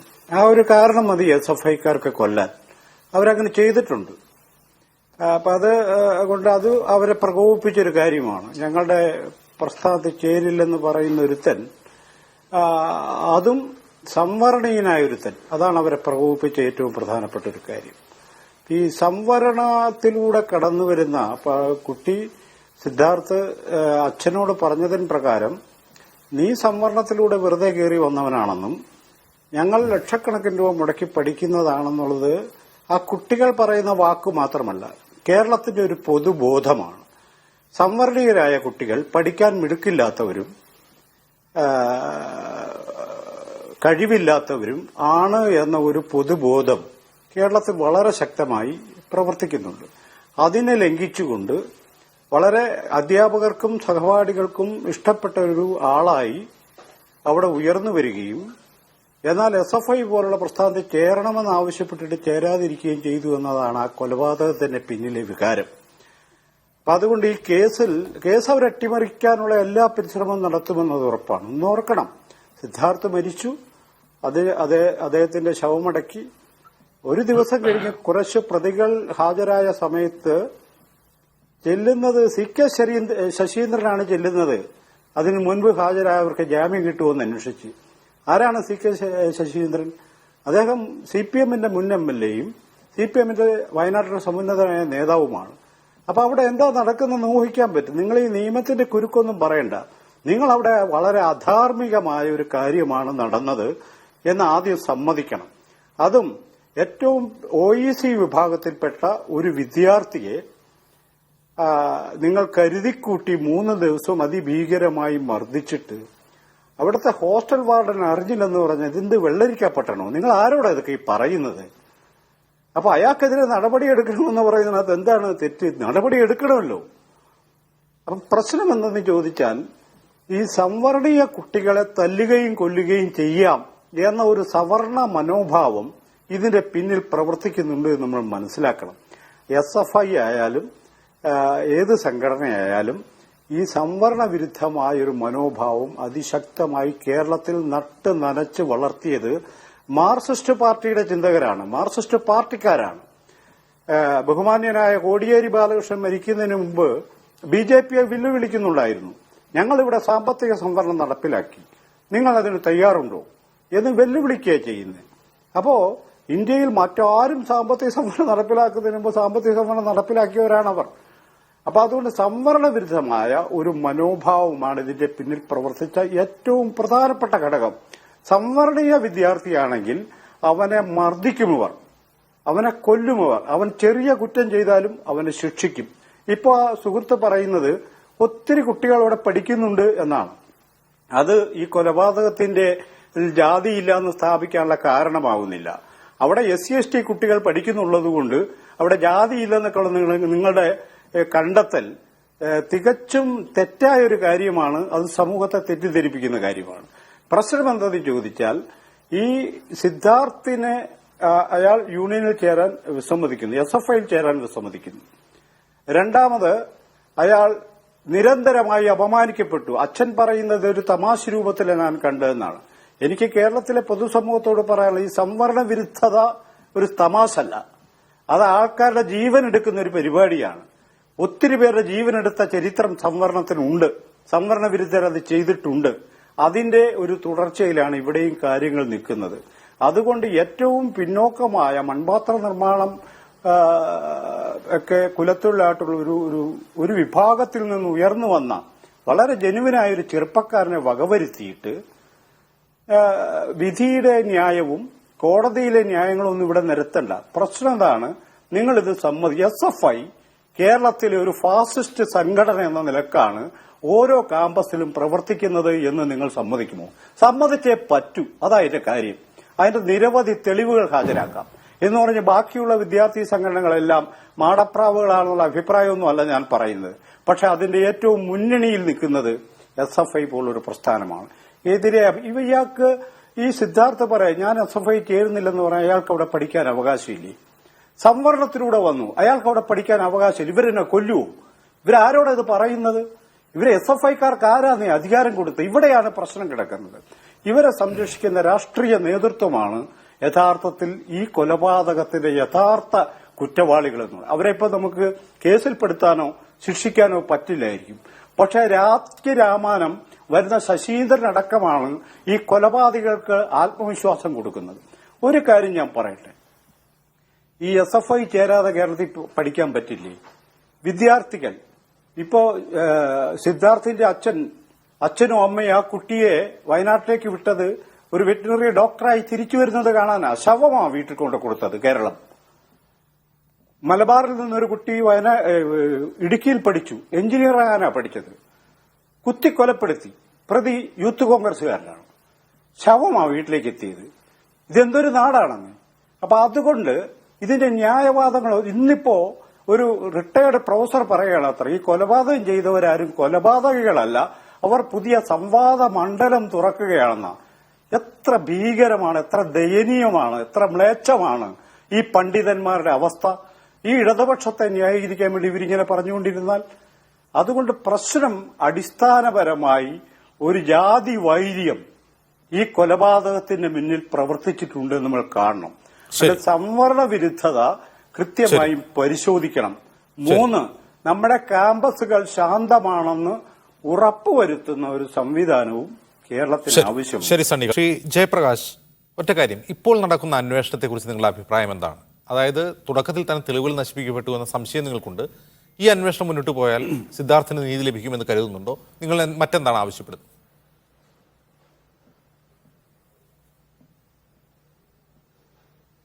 ഇപ്പോൾ നടക്കുന്ന അന്വേഷണം എന്ന് പറഞ്ഞാൽ നമുക്കറിയാമല്ലോ ആരാണ് കൊന്നത്, ആരാണ് അവിടെ ഭരിക്കുന്നത് ആരാണെന്ന് നല്ലവണ്ണം എനിക്ക് നല്ലവണ്ണം അറിയാം. എത്ര നല്ല രീതിയിൽ അന്വേഷിച്ചാലും എത്ര നല്ല ഉദ്യോഗസ്ഥരായിരുന്നാലും അവർക്ക് ആ ഒരു വിലങ്ങ് തടി തന്നെയാവും. കാര്യം എന്ന് പറഞ്ഞാൽ കൊന്നതാരാ? ഏറ്റവും വേണ്ടപ്പെട്ട അവർക്കാണ് ഈ നേതാക്കന്മാരാണ്. അവർക്ക് വേണമെങ്കിൽ ഒഴിഞ്ഞു മാറാമായിരുന്നു. എൻ്റെ പ്രവർത്തകരല്ല union secretary, president, joint secretary, അങ്ങനെയുള്ള ഏറ്റവും വലിയ നേതാക്കന്മാരാണ് കൊന്നത്. അപ്പം നേതാക്കന്മാരെ സംരക്ഷിക്കേണ്ടത് അവരുടെ ആവശ്യം തന്നെയാണ്. ആരാണ്? അവരുടെ പാർട്ടിക്കാരുടെ ആവശ്യം തന്നെയാണ്. ഞാൻ പാർട്ടി പറയില്ല, രാഷ്ട്രീയം പറയാൻ ഉദ്ദേശിക്കുന്നില്ല. എന്നാലും ഞാൻ പറയുകയാണ്, അവർക്ക് അവരെ നേതാക്കന്മാരെ സംരക്ഷിച്ചേ പറ്റുള്ളൂ. ആ ഒരൊറ്റ യൂണിയനേ ഉള്ളൂ. ഇല്ലാന്നുണ്ടെങ്കിൽ അവർ കോളേജിൻ്റെ ഭരണം പോകും. എനിക്ക് നല്ലവണ്ണം അറിയാം. അതുകൊണ്ട് ഏതറ്റം വരെയും പോയിട്ട് അവർ നേതാക്കന്മാരെ സംരക്ഷിക്കും. അതുകൊണ്ടാണല്ലോ കീഴടങ്ങിയത്. എന്തുകൊണ്ടാണ് കീഴടങ്ങാൻ പറഞ്ഞത്? അവരെ പ്രധാന നേതാക്കന്മാർ, വലിയ നേതാക്കന്മാർ, മെയിൻ പ്രതികൾ പോയി കീഴടങ്ങണമെങ്കിൽ എന്തുമാത്രം ഉറപ്പ് കിട്ടണം അവിടെ? അറിഞ്ഞുകൊണ്ട് ആരും കൊലക്കയറിൽ കൊണ്ട് തലവയ്ക്കില്ലല്ലോ. നമ്മളാണെങ്കിൽ ആരും കൊണ്ട് കൊലക്കയറിൽ കൊണ്ട് തലവയ്ക്കില്ല. ഏത് മനുഷ്യനാണെങ്കിലും അകത്ത് കയറും, അല്ലെങ്കിൽ ജീവപര്യന്തം കിട്ടും, കൊലക്കയറി കിട്ടും എന്ന് ഉറപ്പുള്ള ഒരുത്തനും കൊലക്കയറി കൊണ്ട് തലവയ്ക്കില്ല, അകത്ത് കയറി പോവില്ല. ഞാൻ നിന്നെ രക്ഷിച്ചുകൊള്ളാം, നീ പൊയ്ക്കോ ധൈര്യമായിട്ട്. അതുകൊണ്ടാണ് അവർ പലരും കീഴടങ്ങിയത്. അല്ല ഓടിച്ചിട്ട് പിടിച്ചതല്ല. മെയിൻ പ്രതികളെല്ലാം കൊണ്ട് അവർ സംരക്ഷിച്ചുകൊണ്ടിരുന്നു, അവരാൾക്കാർ സംരക്ഷിച്ചുകൊണ്ടിരുന്നു. ഏകദേശം ഡീലിങ്സ് റെഡി ആയപ്പോഴും കൊണ്ട് കീഴടങ്ങി. അല്ല കഷ്ടപ്പെട്ട് പിടിച്ചവരെ കുറച്ച് പേരേ ഉള്ളൂ. അപ്പോൾ എനിക്കറിയാം ഈ കേസ് അവർ ഏത് രീതിയിൽ പോവും, ഏതറ്റം വരെ പോയി, എങ്ങനെ പോവും. മുമ്പ് പറഞ്ഞായിരുന്നു പുള്ളി IPC സെക്ഷൻ അതാണ് 302, അത് പോയി കഴിഞ്ഞാൽ ഇങ്ങനെയോ. എനിക്ക് അതിനെക്കുറിച്ച് നിയമമൊന്നും കൂടുതൽ അറിയില്ല. പുള്ളി പറയുന്നത് കേട്ടു. ശരിയായിരിക്കാം, പുള്ളി പറഞ്ഞത് ശരിയായിരിക്കാം, പുള്ളി നിയമം പഠിച്ചതല്ലേ. പക്ഷേ കൃത്യമായിട്ട് അവർക്കൊരു ഉറപ്പ് കിട്ടിയോണ്ട് മാത്രമാണല്ലോ പോയി കീഴടങ്ങിക്കോ, ബാക്കി ഞാൻ നോക്കിക്കോളാം. അതുകൊണ്ട് ഈ അന്വേഷണം എത്ര നല്ല ഉദ്യോഗസ്ഥനായിരുന്നാലും, ഞാൻ ഒരിക്കലും തെറ്റ് പറയുന്നില്ല, എത്ര നല്ല ഉദ്യോഗസ്ഥനായിരുന്നാലും അന്വേഷണം കൊണ്ടുപോകുമ്പോൾ ഇവർക്കത് അട്ടിമറിച്ചേ പറ്റുള്ളൂ. കാരണം എന്ന് പറഞ്ഞാൽ അവർക്ക് അവരെ നേതാക്കന്മാരെ സംരക്ഷിച്ചേ പറ്റുള്ളൂ. നേതാക്കന്മാരുണ്ടെങ്കിലേ അവർക്ക് വീണ്ടും അങ്ങോട്ട് പോകാൻ പറ്റുള്ളൂ. അത് വെറും പാർട്ടി പ്രവർത്തകരല്ല. അതിനർത്ഥം ജയപ്രകാശ് എന്താണ്? കേരളത്തിൽ ഈ സംസ്ഥാനത്തിനകത്ത് ഒരു ഏജൻസി അല്ലെങ്കിൽ കേരള പോലീസ് അന്വേഷിച്ചിട്ട് കാര്യമില്ല, CBI അന്വേഷിക്കണമെന്നാണോ നിങ്ങളുടെ ആവശ്യം? ഞാനിപ്പോൾ അത് ആവശ്യപ്പെടുന്നില്ല. ഇപ്പോൾ അന്വേഷിച്ചോട് ചിലപ്പോൾ വേണ്ടി വന്നാൽ ചിലപ്പോൾ ഭാവിയിൽ ചിലപ്പോൾ ആവശ്യപ്പെടുമായിരിക്കും. പ്രസന്റ് സ്റ്റേജിൽ ഞാൻ പറയുന്നില്ല. പക്ഷേ എനിക്കിപ്പോൾ പോകുന്ന ഈ ഒരു ഇതിൽ എനിക്ക് വിശ്വാസം തോന്നുന്നില്ല. ഞാൻ അത് കേരള പോലെ അന്വേഷണ ഉദ്യോഗസ്ഥനെ കുറിച്ച് ഞാൻ പറയുന്നതല്ല, ആരോപിക്കുന്നതല്ല. അന്വേഷണ ഉദ്യോഗസ്ഥന് മുമ്പോട്ട് പോകാൻ അവർ സമ്മതിക്കില്ല. അങ്ങനെയാണെങ്കിൽ ചിലപ്പോൾ ഞാൻ വേറെ മാർഗം സ്വീകരിക്കേണ്ടി വരും. ഇതുവരെയ്ക്കും ഏത് സെക്ഷനാണെന്ന് ഇത്രയും അവർക്ക് ലൂപ്പുകളുള്ള സെക്ഷനാണ് ഇതുവരെയ്ക്കും വന്നിട്ടുള്ളത്. ഇന്ന് ഞാൻ ഏതോ ന്യൂസിൽ കണ്ടു ഗൂഢാലോചനയുടെ ഇട്ടിട്ടുണ്ടെന്ന്. കൊലക്കുറ്റത്തിന് ഇട്ടിട്ടില്ല. കൊലക്കുറ്റത്തിന് എന്തുകൊണ്ടേ വന്നില്ല? എഴുന്നേറ്റ് നിൽക്കാൻ പോലും വയ്യാത്ത ഒരാളെ എല്ലാവരും തല്ലിക്കൊന്നിട്ട് ഈ തല്ലിക്കൊന്ന് കെട്ടിത്തൂക്കി. അപ്പോൾ അവർ ചോദിക്കും നിങ്ങൾക്ക് എവിഡൻസ് ഉണ്ടോ എന്ന്. എവിഡൻസ് ഒക്കെ ഉണ്ട്, അതൊക്കെ തരാം. അത് എന്നിട്ട് എന്തുകൊണ്ട് കൊലക്കുറ്റത്തിനിട്ടില്ല? 10-30 പേര് ചെന്ന് കൊന്നിട്ട് ഗൂഢാലോചന, പിന്നെ പ്രേരണാക്കുറ്റം, ആത്മഹത്യ, പ്രേരണാക്കുറ്റം. എന്താ അവർക്ക് ലൂപ്പുകളായിട്ട് ഇറങ്ങി പോകണം. അങ്ങനെ ഇട്ട കാര്യം എന്താ? ഉദ്യോഗസ്ഥന് സ്വന്തം ഇഷ്ടത്തിന് ഇട്ടാന്ന് എനിക്ക് തോന്നുന്നില്ല. അത്രയും പ്രശ്നം ഉണ്ടെങ്കിൽ മാത്രമേ ഇടുകയുള്ളൂ. അങ്ങനെയാണെങ്കിൽ ചിലപ്പോൾ ഞാൻ വേറെ മാർഗം ചിലപ്പോൾ സ്വീകരിച്ചെന്നിരിക്കും. അതിനെക്കുറിച്ച് ഞാൻ കുറച്ച് നിയമ കാര്യങ്ങൾ, വശങ്ങൾ ചിന്തിച്ചിട്ട് അത് ഉടനെ അതിനുള്ള തീരുമാനം എടുക്കും എന്താണെന്നുള്ളത്. ശരി. ശ്രീ നൗഷാദ് അലി, ജയപ്രകാശിന്റെ സംസാരത്തിൽ അതുകൊണ്ട് ഡീനുണ്ട്. ഇതിൽ വരാനുള്ള കുറച്ച് ആൾക്കാർ വീണ്ടും ഉണ്ട്. ഡീൻ വന്നിട്ടില്ല, കാന്തനാഥ് വന്നിട്ടില്ല.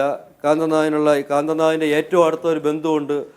പ്രതികൾ ഒളിവിൽ പോയപ്പോഴേ ഇതിലുമായിട്ട് ബന്ധപ്പെട്ട ഏറ്റവും അവിടുത്തെ ഒരു അസോസിയേറ്റ് പ്രൊഫസറാണ് കാന്തനാഥിൻ്റെ. ഈ പ്രതികൾ ഒളിവിൽ പോയപ്പോൾ അവരുമായിട്ട് ബന്ധപ്പെട്ട, അവരുമായിട്ട് ഈ നിരന്തരം കോണ്ടാക്ട് ചെയ്ത അസോസിയേറ്റ് പ്രൊഫസറുണ്ട്. അവിടെ ഒരു ഗൈനക്കോളജിസ്റ്റിൻ്റെ അസോസിയേറ്റ് പ്രൊഫസറുണ്ട്. ഒരു PG സ്റ്റുഡൻ്റ് ഉണ്ട്. ബയോ മൈക്രോളജിയിലെ ഒരു PG സ്റ്റുഡൻ്റ് ഉണ്ട്, ഫസ്റ്റ് ഇയർ സ്റ്റുഡൻറ്റ്. ഇവരെയൊന്നും പങ്കിൽ വന്നിട്ടില്ല. ഇവരെല്ലാവരും ഈ കൃത്യം കഴിഞ്ഞ് പ്രതി ഒളിവിൽ പോയപ്പോൾ ഇവരെ മാക്സിമം സഹായിച്ചുകൊണ്ടിരുന്നവരാണ്. അവരെ നിങ്ങളെ കണ്ടുപിടിക്കണമെന്നുണ്ടെങ്കിൽ 18-ാം തീയതി മുതലുള്ള നിങ്ങളുടെ ഫോൺ കോൾ, അവരുടെ ഫോൺ കോൾ നിങ്ങൾ സെർച്ച് ചെയ്താൽ മതി. കാന്തനാഥിൻ്റെ ഏറ്റവും അടുത്ത ഒരു ബന്ധു അസോസിയേറ്റ് പ്രൊഫസറുണ്ട്, PG സ്റ്റുഡൻറ്റ്, ബാക്കി ഗൈനക്കോളജിസ്റ്റ് അസോസിയേറ്റ് പ്രൊഫസർ. ഇവരെയൊക്കെ നിങ്ങൾ അന്വേഷിച്ച് നോക്കുക. അവർ ഫോൺ കോൾ പലയിട്ട് അന്വേഷിച്ച് നോക്കുക. ഇവരെല്ലാം പ്രതിയാക്കണം. പിന്നെ ഈ കംപ്ലൈൻറ്റ് കൊടുത്തിട്ടുള്ള, അവർ സൈൻ ചെയ്തിട്ടുള്ള ആൾക്കാർ ആരൊക്കെ സൈൻ ചെയ്തിട്ടുണ്ട് അവരെല്ലാം പ്രതിപ്പട്ടികയിൽ വരട്ടെ. അത് കഴിഞ്ഞിട്ട് അതും കൂടെ ഉടനെ വന്നിട്ട് ഞാൻ അടുത്ത കേന്ദ്ര ഏജൻസിയിൽ പോകണോ വേണ്ടതെന്നുള്ള അത് വന്നില്ലെങ്കിൽ കുഴപ്പമില്ല. ഞാൻ പെട്ടെന്ന് തന്നെ അതിനുള്ള രീതികൾ ചെയ്യുമോ എന്നുള്ളത് 2-3 ദിവസത്തിനകത്ത് ഞാൻ തീരുമാനിക്കും. ഇപ്പോൾ ഉടനെ ഇല്ല. ഞാൻ ശ്രീ നൗഷാദ് അലി, ഇവിടെ ജയപ്രകാശിന്റെ സംസാരത്തിൽ നമുക്ക് മനസ്സിലാവുന്നത്, ഞാൻ ആരോപിക്കുന്നില്ല. ഓക്കെ, ജയപ്രകാശിന്റെ സംസാരത്തിൽ നമുക്ക് മനസ്സിലാവുന്നത് അദ്ദേഹത്തിന് ഇതേക്കുറിച്ച് വിവരങ്ങളുണ്ട്. അതായത് ആ ക്യാമ്പസിനകത്ത് നിന്ന് വൈറ്റൽ ആയിട്ടുള്ള ഇൻഫർമേഷൻ ഈ സിദ്ധാർത്ഥന്റെ പിതാവിന് ലഭിക്കുന്നുണ്ട് എന്നാണ്.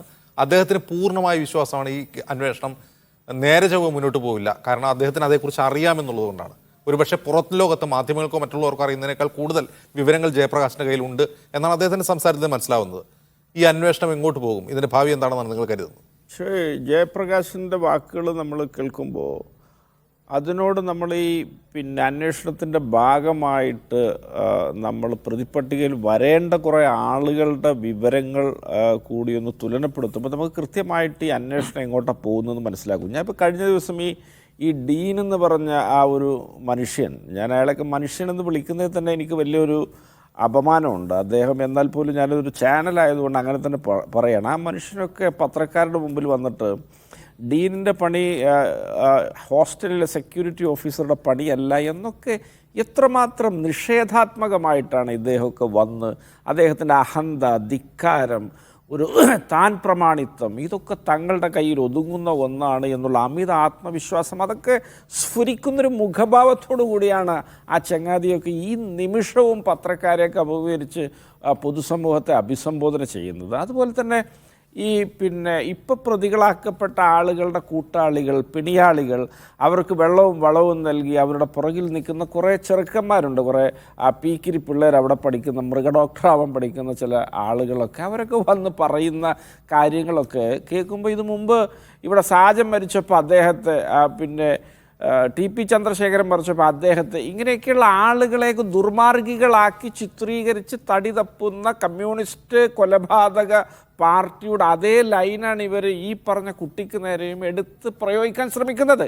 ഈ നിമിഷം ഒരു സമൂഹം മൊത്തം പ്രതിഷേധം കൊണ്ട് ആളിക്കത്തുന്ന സമയത്ത് പോലും ഇവർ കാണിക്കുന്നൊരു ആത്മവിശ്വാസം, ഒട്ടും കുറ്റബോധമില്ലാത്ത ഇവരുടെ സമീപനം. ഇപ്പോൾ ഈ തെളിവെടുപ്പിന് വേണ്ടി മറ്റേ ചങ്ങാതി ഒരു ഉയരം കൂടിയ ഒരുത്തനെയൊക്കെ, ഒരു ജിറാഫ് പോലെയുള്ള ഒരുത്തനെയൊക്കെ കൊണ്ടുപോയി ഹോസ്റ്റലിലൊക്കെ കൊണ്ടു നടക്കുന്നത് ഞാൻ കണ്ടു. അവനൊക്കെ എന്തോ വളരെ കൂളായിട്ട്, ഒരു നിസ്സംഗമായിട്ട്, വലിയ ആത്മവിശ്വാസത്തോടു കൂടി അതും ഇതും ഒക്കെ പെറുക്കി കാണിച്ചു കൊടുക്കുകയാണ്. പോലീസുകാരൊക്കെ വളരെ വിധേയഭാവത്തോടു കൂടി അവനുമായിട്ട് ഇടപഴകി നീങ്ങുന്നു. ഇതൊക്കെ എങ്ങോട്ട് പോകുമെന്ന് ചിന്തിക്കാൻ പാഴൂർ പടിപ്പര വരെ പോകേണ്ട കാര്യമില്ല. ഈ പബ്ലിക് ആങ്കറൊക്കെ ഒന്ന് ശമിക്കുമ്പോഴേക്കും ഇതൊക്കെ ഇവർ ചുരുട്ടി മടക്കി ഇത് മറ്റൊരു കടങ്കഥയാക്കി മാറ്റി അതിൻ്റെ മുകളിൽ വല്ല വർഗീയ ധ്രുവീകരണ രാഷ്ട്രീയമൊക്കെ പ്രയോഗിച്ച് തെരഞ്ഞെടുപ്പിലൊക്കെ ജയിക്കാമെന്ന് ആത്മവിശ്വാസമായിരിക്കും ഇവരെ നയിക്കുന്നത്. പക്ഷേ ഒരു കാര്യം ഞാനിവിടെ അടിവരയിട്ട് പറയാം, ആ കുഞ്ഞിൻ്റെ ദേഹത്ത് കൈവച്ച അവസാനത്തെ ആൾ, അതിന് കൂട്ടുനിന്നയാൾ, അതിന് വളം വെച്ചു കൊടുത്ത അധികാരികൾ, ഇവരുടെയൊക്കെ മക്കളോ പേരമക്കളോ ഒക്കെ നാളുകളിൽ ഇതുപോലെ തെരുവുകളിൽ പട്ടിയെപ്പോലെ പുഴുത്ത് ചാവില്ല എന്ന് ആര് കണ്ടു?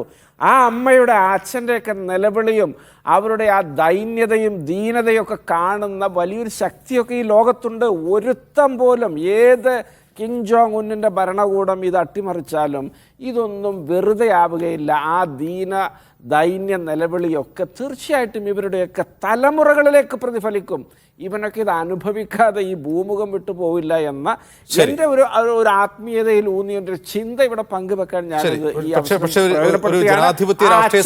ഞാൻ ഐക്യദാർഢ്യം നേരുകയാണ്. ഒരു ജനാധിപത്യ രാഷ്ട്രീയ സമൂഹത്തിൽ ഇത്തരം കർമ്മ തിയറിയൊന്നുമല്ല നമ്മൾ പ്രതീക്ഷിക്കുന്നത്, കുറെ കൂടി സാർത്ഥകമായ രാഷ്ട്രീയ ഇടപെടലുകളാണ്.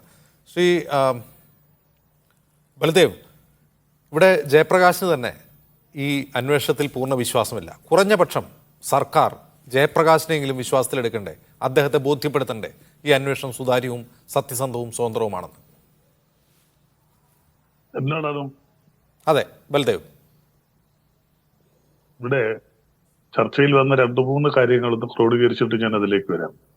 ഒന്ന്, CK ശശീന്ദ്രൻ കോടതിയിൽ ചെന്നതുമായിട്ട്, അത് നമ്മൾ നേരത്തെയൊക്കെ ചർച്ച ചെയ്ത കാര്യങ്ങളാണ്. പോലീസ് സ്റ്റേഷനിൽ രാഷ്ട്രീയക്കാർ കൂടെ ശ്രീ നൗഷാദിലേക്ക് രാഷ്ട്രീയ പ്രവർത്തകരാണ്, പോലീസ് സ്റ്റേഷനിൽ സ്വാധീനിക്കാൻ പറ്റും. പക്ഷെ കോടതിയിൽ ഇന്നലെയും പറഞ്ഞതാണ്, നമുക്ക് ഒരു പ്രതിയെ കോടതിയിൽ ഹാജരാക്കുമ്പോൾ പ്രതിയുടെ അഭിഭാഷകന് മാത്രമേ കയറാൻ പറ്റൂ. അവിടെ അഭിപ്രായം പറയാനും പറ്റില്ല. ഒരു വക്കാലത്ത് with the permission of the court ഒപ്പിടിപ്പിക്കാം. ബാക്കിയുള്ളവർക്ക് പുറത്തു നിൽക്കാനേ പറ്റൂ. അവിടെ സ്വാധീന കാര്യങ്ങളൊന്നുമില്ല. അത് ശശീന്ദ്രൻ തന്നെ എന്ന് പറഞ്ഞിട്ടുണ്ട്. കോടതിയിൽ പോയി എന്ന് അദ്ദേഹം അംഗീകരിച്ചിട്ടുണ്ട്. മജിസ്ട്രേറ്റ് എവിടെ ഇരിക്കുന്നു അവിടെ തന്നെയാണ് കോടതി.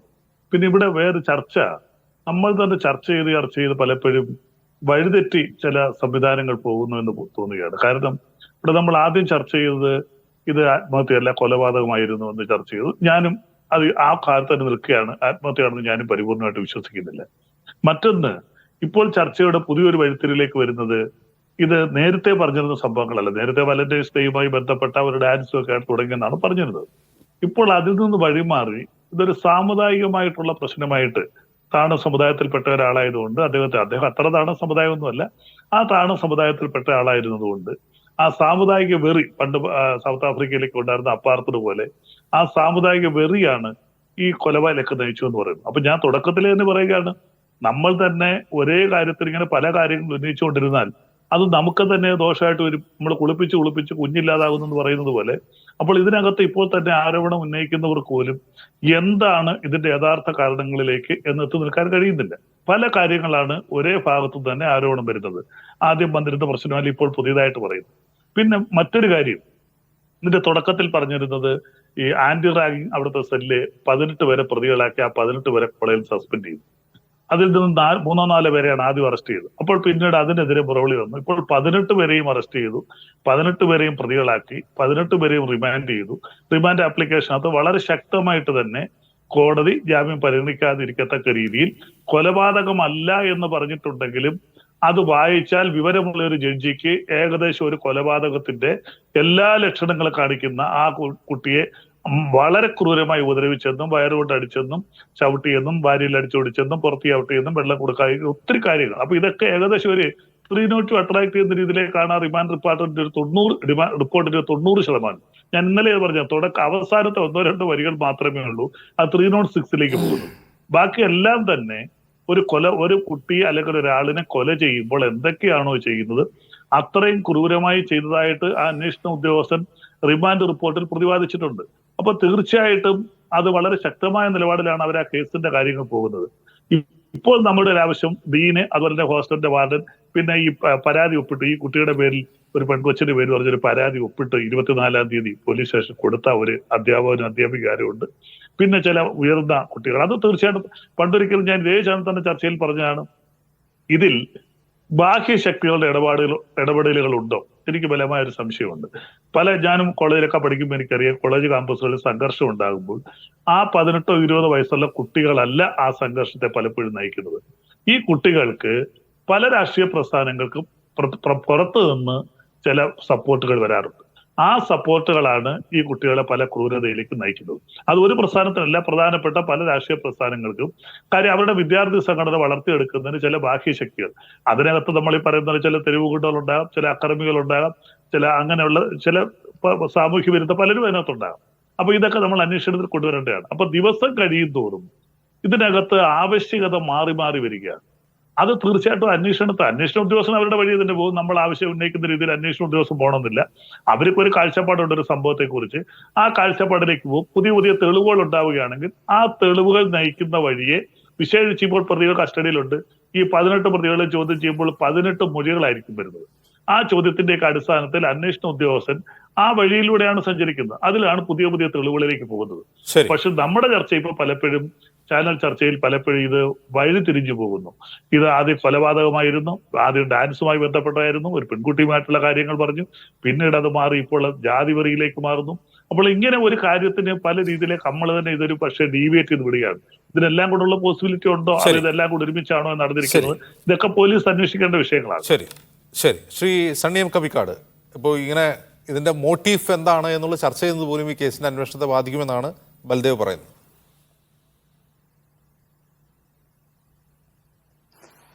അല്ല, ഇതിനകത്ത് എന്താണ് വഴിതിരിഞ്ഞു പോയതെന്ന് എനിക്ക് എത്ര ആലോചിച്ചിട്ടും മനസ്സിലാവുന്നില്ല.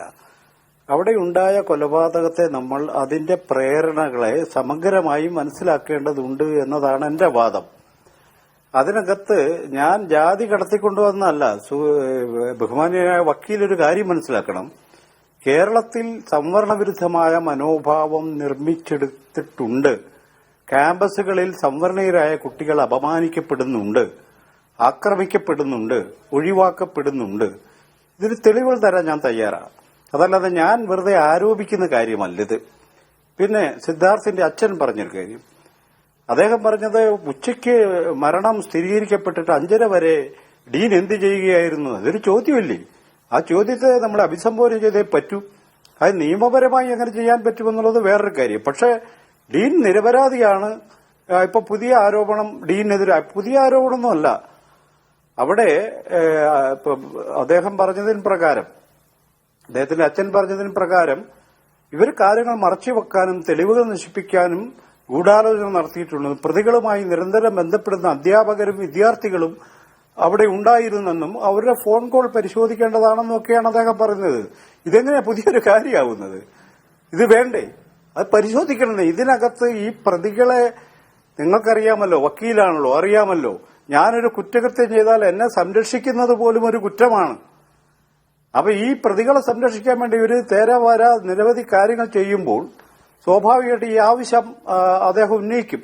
നമ്മൾ അത് അങ്ങനെ വേണം മനസ്സിലാക്കാൻ. രണ്ടാമതൊരു കാര്യം, കേസ് പുതിയ തെളിവുകൾ ഹാജരാകുന്നു, അതങ്ങനെ മുന്നോട്ട് പോകുമോ എന്ന തർക്കമാണ് ഇവിടെ ഉന്നയിക്കപ്പെടുന്നത്. ഇതിനു മുൻപുള്ള അനുഭവം വെച്ചിട്ട് ഇത്തരം പ്രതികളെ രഹസ്യമായി സംരക്ഷിക്കുകയും പരസ്യമായി തള്ളിപ്പറയുകയും ചെയ്യുന്ന നിരവധി ഉദാഹരണങ്ങൾ നമ്മുടെ മുന്നിലുണ്ട്. അതുകൊണ്ട് ഈ കേസും ശരിയായ രീതിയിൽ മുന്നോട്ട് പോകും എന്നുള്ളൊരു വിശ്വാസമില്ല എന്നാണ് സിദ്ധാർത്ഥിന്റെ അച്ഛൻ പറയുന്നത്. ഇതൊരു യാഥാർത്ഥ്യമല്ലേ? ശരിയാണ്. അപ്പൊ അതുകൊണ്ട് ഞാൻ പറയുന്നൊരു കാര്യം, ഇപ്പം ഇയാളെന്തിനാ അവിടെ പോയത്? ഈ ശശീന്ദ്രൻ എന്തിനാ പോയത്? ഇത്രയും വലിയ കുറ്റവാളികളെ രക്ഷിക്കാൻ ഇദ്ദേഹം എന്തിനു പോയി? ഇതൊരു ചോദ്യമാണ്. ഇത് SFI പോലെയുള്ള ഒരു പ്രസ്ഥാനത്തിന്റെ ധാർമ്മികതയെ പൂർണ്ണമായിട്ടും ഇല്ലാതാക്കുന്ന, ഇടതുപക്ഷത്തിന് ഉണ്ടെന്ന് അവർ പ്രചരിപ്പിക്കുന്ന ധാർമ്മികതയെ പൂർണ്ണമായും ദുർബലപ്പെടുത്തുന്ന ഒരു കാര്യമാണ് അവിടെ നടന്നത്. നമ്മൾ അതിപ്പോ പുതിയതായിട്ട് ഉണ്ടായതല്ലേ കേട്ടോ. ഒരു ഉദാഹരണം ഞാൻ നിങ്ങളോട് പറയാം. എന്തുകൊണ്ടാണ് ഈ രീതി ശാസ്ത്രം, ഇടതുപക്ഷം പുലർത്തുന്ന ഈ രീതി അപകടമാകുന്നത്? കേരളത്തിലെ മുഖ്യമന്ത്രി ഒരു യാത്ര നടത്തുന്നു, കേരളത്തിലെ പ്രതിപക്ഷം പ്രതിഷേധിക്കുന്നു. അവർക്ക് പ്രതിഷേധിക്കാൻ ജനാധിപത്യത്തിൽ അവകാശമുണ്ട്. അവർ പ്രതിഷേധിക്കട്ടെ. പ്രതിഷേധം അതിര് കടന്നാൽ അത് നിയന്ത്രിക്കാൻ ഇവിടെ പോലീസുണ്ട്. പോലീസ് അവരെ മർദ്ദിക്കട്ടെ, പോലീസ് അറസ്റ്റ് ചെയ്യട്ടെ, കൊണ്ടുപോകട്ടെ. ഡിവൈഎഫ്ഐക്കാരൻ എന്താന്നേ കാര്യം ഇവിടെ? അതാണ് മനസ്സിലാവാത്തത്. ഇത് ഡിവൈഎഫ്ഐയുടെ നേതാവാണോ പിണറായി വിജയൻ? പിണറായി വിജയൻ കേരളത്തിലെ മുഖ്യമന്ത്രിയാണ്. അപ്പൊ അതുകൊണ്ട് ഈ നിലക്കല്ല നമ്മളൊരു ജനാധിപത്യ സംവിധാനം. നിങ്ങൾ ജനാധിപത്യം അംഗീകരിക്കുന്നുള്ളോ ഇല്ലയോ എന്നുള്ളത് വേറൊരു കാര്യം മാത്രമാണ്. ഇവിടെ ജനാധിപത്യമാണ് നിലവിലുള്ളത്. ഇതും കോടതിയിൽ വന്ന പ്രതികളെ മർദ്ദിച്ച BJP നേതാക്കളും തമ്മിൽ എന്നാണ് വ്യത്യാസം ഇരിക്കുന്നത്? നമ്മൾ അവർക്കെതിരാണല്ലോ എന്നാണല്ലോ പറയുന്നത്. എന്നിട്ട് അവിടെ ചെയ്യുന്നത് ഇവിടെ ചെയ്യുന്നത് ഏതാണ്ട് ഒരുപോലെയാ. ഇത് പറയുന്നതാണോ ഒരു കുറ്റം? മാത്രവുമല്ല, സംവരണ വിരുദ്ധരായ കുട്ടികളോടുള്ള ഈ അധമമായ മനോഭാവം, അവർ വില കുറഞ്ഞവരാണെന്നും രണ്ടാം തരം വിദ്യാർത്ഥികളാണെന്നുള്ള ഈ മനോഭാവം അവനെ ആക്രമിക്കാൻ ഇവരെ പ്രേരിപ്പിച്ചിട്ടുണ്ടെന്നാണ് ഞാൻ പറയുന്നത്. അത് നിരവധിയായ തെളിവുകൾ ഇന്ത്യയിലെമ്പാടും നമുക്ക് പറയാൻ പറ്റും. അത് ഒരു ആരോപണമായിട്ട് എടുക്കേണ്ട ഒരു യാഥാർത്ഥ്യം. സിദ്ധാർത്ഥന്റെ മരണത്തിന്റെ ആ കൊലപാതകത്തിന്റെ മോട്ടീവ് എന്താണ് എന്നുള്ളത് വളരെ പ്രധാനപ്പെട്ട ചർച്ചയാണ്. എന്ന് മാത്രമല്ല, ക്യാമ്പസുകൾ എങ്ങനെയാണ് പ്രവർത്തിച്ചുകൊണ്ടിരിക്കുന്നത് എന്നുള്ള ഒരു വിശദമായ ചർച്ച നമ്മുടെ സമൂഹത്തിൽ ഉണ്ടാകേണ്ടതുണ്ട്. അതിൽ മാറ്റം വരേണ്ടതുണ്ട് എന്നുകൂടി ഈ ഘട്ടത്തിൽ ഓർക്കുകയാണ്. വളരെ നന്ദി ശ്രീ ബൽദേവ്, ശ്രീ സണ്ണി കബിക്കാട്, ശ്രീ നൌഷാദ് അലി, ശ്രീ ജയപ്രകാശ് ഇത്രയും സംസാരിച്ചതിന് ഇടവേള.